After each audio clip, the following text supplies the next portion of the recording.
काडो लेक की काली, ठंडी और डरावनी गहराइयों में एक कार धीरे धीरे नीचे की तरफ जा रही थी। कार के अंदर पेरिस बुरी तरह जख्मी हालत में फंसा हुआ था और ड्राइविंग सीट पर बैठी उसकी मां का शरीर अचानक अकड़ चुका था। वो पूरी तरह बेबस हो चुकी थी, न बोल पा रही थी और न ही खुद को बचाने की ताकत रखती थी। पानी तेजी से अंदर भर रहा था, सांस घुटने लगी थी और चारों तरफ सिर्फ डर ही डर था।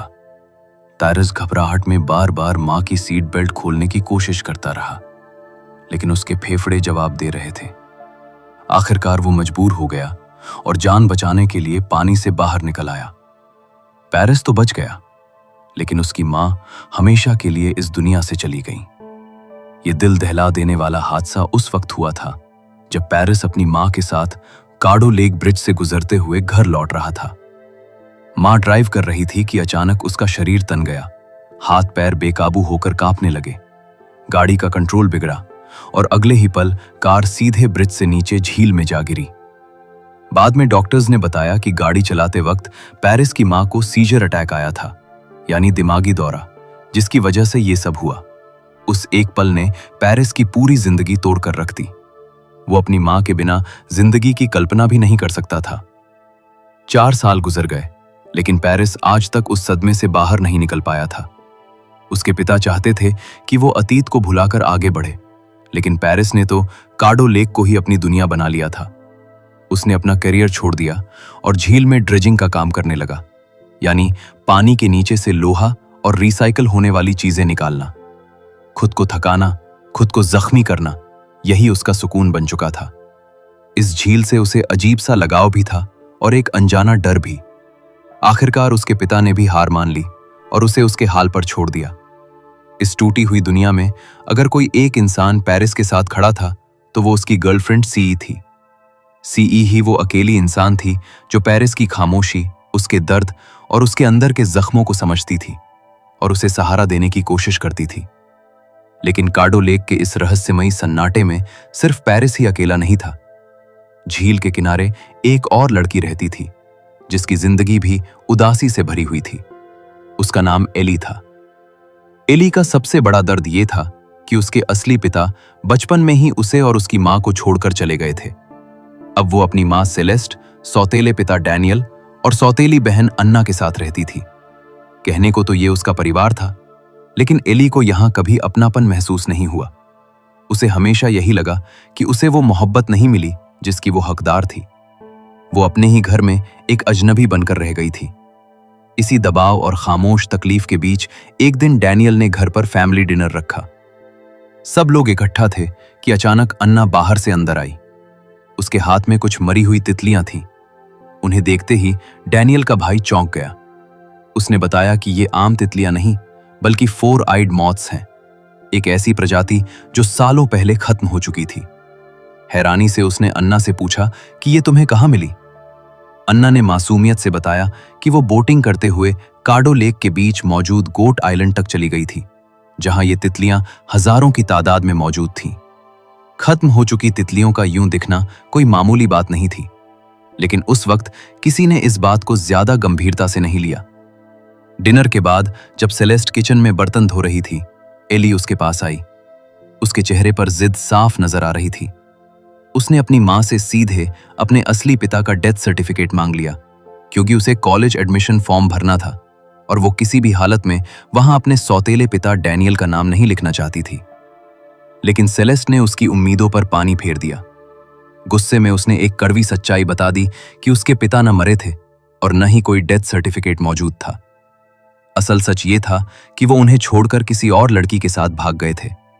सेलेस्ट ने वो वाकया भी याद दिलाया जब एली छोटी थी और एक पार्किंग लॉट में उसकी उस औरत से मुलाकात हुई थी, जहां दोनों के बीच जबरदस्त झगड़ा हुआ था। लेकिन एली को अपनी मां की बातों पर यकीन नहीं आया। उसे लगा कि सेलेस्ट उससे सच छुपा रही है। इसी शक में एली चुपके से अपनी मां के कमरे में घुस गई और सामान टटोलने लगी, किसी ऐसे सबूत की तलाश में जो ये साबित कर दे कि उसका पिता इस दुनिया में नहीं रहा। इसी दौरान छोटी सी अन्ना भी वहां आ गई और खेल खेल में सेलेस्ट के ज्वेलरी बॉक्स से एक पुराना लॉकेट निकाल लिया। अन्ना ने एली से पूछा कि क्या वो इसे रख सकती है। निकाल लिया अन्ना ने एली से पूछा कि क्या वो इसे रख सकती है। एली ने प्यार से हाँ कर दी, क्योंकि वो अपनी सौतेली बहन को दिल से चाहती थी। लेकिन तभी अचानक सेलेस्ट वहां आ गई। अपनी निजी चीजों में छेड़छाड़ देखकर वो आग बबूला हो गई। उसने एली को बुरी तरह डांटा। ये सब एली के लिए बर्दाश्त से बाहर हो गया। गुस्से में उसने अपना सामान उठाया और घर छोड़कर चली गई। एली बोट लेकर अपने दोस्त के घर जा रही थी, लेकिन रास्ते में उसकी बोट कीचड़ में फंस गई। कई दिनों से बारिश ना होने की वजह से झील का पानी काफी कम हो चुका था। जब एली ने आसपास देखा तो वो गोट आइलैंड के बिल्कुल पास थी। ये वही जगह थी जो पानी कम होने पर पूरी तरह सूख जाती थी। एली बोट निकालने ही वाली थी कि उसकी नजर एक डरावने मंजर पर पड़ी। गोट आइलैंड पर उसे सफेद भेड़ियों का एक झुंड दिखाई दिया। उस इलाके में भेड़ियों का होना नामुमकिन था। वो अभी उन्हें देख ही रही थी कि वे सब एक पेड़ के पीछे गए और अचानक हवा में गायब हो गए, जैसे वे कभी थे ही नहीं। एली बुरी तरह डर गई। वो तुरंत वहां से निकली और सीधे अपने दोस्त के घर चली गई। उसने मन में ठान लिया कि अब वो उस घर में वापस नहीं जाएगी। लेकिन अगली सुबह उसकी मां का एक वॉइस मैसेज आया, जिसने एली के पैरों तले जमीन खिसका दी। सेलेस्ट रो रही थी और बता रही थी कि अन्ना घर से गायब हो गई है। एली के जाने के बाद अन्ना भी बोट लेकर उसे रोकने निकली थी, लेकिन अब तक वापस नहीं आई थी। एली के हाथ पैर ठंडे पड़ गए। वो तुरंत बोट लेकर घर पहुंची। अंदर सेलेस्ट और डैनियल बदहवास थे। पुलिस को सूचना दी जा चुकी थी। इसी दौरान जब डैनियल बाहर गया तो उसने देखा कि डॉक खाली था, बोट गायब थी। एली की आंखें फटी रह गईं, क्योंकि अभी थोड़ी देर पहले वो खुद बोट लेकर आई थी। लेकिन सोचने का वक्त नहीं था। सब मिलकर अन्ना की तलाश में लग गए। दूसरी तरफ पेरिस भी गोट आइलैंड पर काम के सिलसिले में आया हुआ था। वहां उसे एक पुराना ऑयल पंप दिखाई दिया। जैसे ही वो उसके पास पहुंचा, उसका पैर किसी चीज से टकराया और उसे एक अजीब सी रोशनी महसूस हुई, जैसे किसी अनदेखी एनर्जी का घेरा हो। वो अनजाने में उसके अंदर चला गया।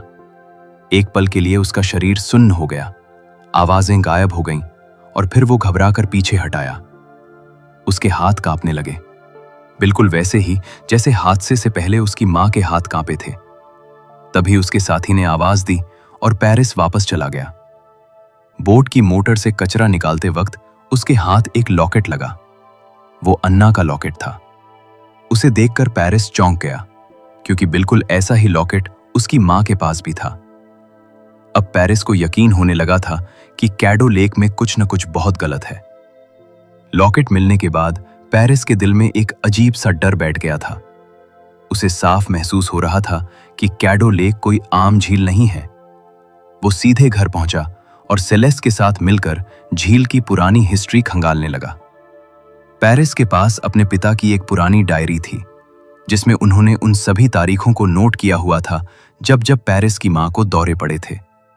जैसे जैसे पेरिस उन पन्नों को पलटता गया, उसके होश उड़ते चले गए। एक अजीब सा पैटर्न सामने आ रहा था। जिन जिन सालों में कैडो लेक का पानी कम हुआ या लगभग सूखने लगा, उन्हीं सालों में उसकी मां को सीजर अटैक आए थे। यहां तक कि 4 साल पहले जब उसकी मां का हादसा हुआ था, उस साल भी झील का पानी खतरनाक हद तक नीचे चला गया था। अब पेरिस को यकीन हो चुका था कि झील के पानी का कम होना और उसकी मां के दौरे, इन दोनों के बीच कोई गहरा रिश्ता जरूर है। लेकिन सीई को यह सब महज एक कोइंसिडेंस लगता था। वो पेरिस को बार बार समझा रही थी कि अतीत में उलझने से कुछ हासिल नहीं होगा। जो हो चुका है उसे बदला नहीं जा सकता। लेकिन पेरिस के अंदर सच जानने की जिद जाग चुकी थी। सीई की बातें उसे चुभने लगीं और वो नाराज होकर उसे वहीं छोड़कर एक बार फिर अकेला ही कैडो लेक की तरफ निकल पड़ा। उधर छोटी अन्ना का अब तक कोई सुराग नहीं मिला था। पुलिस और डाइवर्स ने झील का चप्पा चप्पा छान मारा, लेकिन बच्ची जैसे हवा में गायब हो गई हो। एली के दिल में गिल्ट बढ़ता जा रहा था। अन्ना उसके पीछे गई थी और इसी वजह से गुम हो गई थी। वो चुप बैठने वालों में से नहीं थी। उसने बोट निकाली और अकेली ही झील में निकल गई। पूरा दिन वो पागलों की तरह अन्ना को आवाज देती रही, हर तरफ ढूंढती रही, लेकिन जवाब में सिर्फ सन्नाटा मिला। ढूंढते ढूंढते रात हो गई। अंधेरे में उसकी बोट एक बार फिर गोट आइलैंड के पास कीचड़ में फंस गई। वो अभी बोट निकालने की कोशिश ही कर रही थी कि दूर उसे पुलिस सर्च लाइट्स दिखाई दी और ऊपर हेलीकॉप्टर की गड़गड़ाहट सुनाई देने लगी। एली को डर था कि अगर पुलिस ने उसे देख लिया तो वे उसे जबरदस्ती वापस घर भेज देंगे। इसलिए वो तुरंत बोट से उतरी और एक बड़े पेड़ के पीछे छिप गई। हेलीकॉप्टर की तेज रोशनी उसकी तरफ बढ़ रही थी। जान बचाने के लिए एली घने जंगल की तरफ भागी और भागते भागते अचानक उसी अनदेखी एनर्जी वॉल से टकरा गई, जिसका सामना पहले पेरिस कर चुका था। लेकिन इस बार एली रुकी नहीं। वो सीधी उस दीवार के पार निकल गई। एक पल को उसका शरीर और दिमाग बिल्कुल सुन्न हो गया, जैसे वक्त थम सा गया हो। जब उसने आंखें खोली तो नजारा ही बदल चुका था।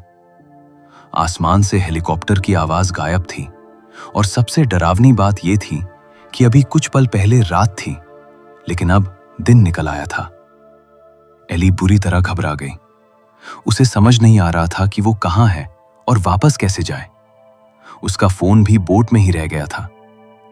इसी दौरान उसने झील में एक मछुआरे की नाव देखी।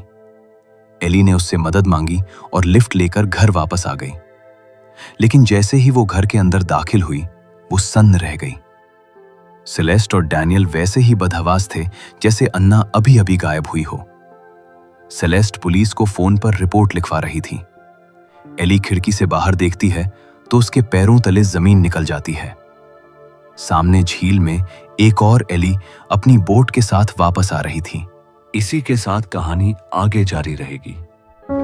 अगर आपको यह वीडियो पसंद आई हो तो लाइक करें, शेयर करें और सब्सक्राइब करना ना भूलें।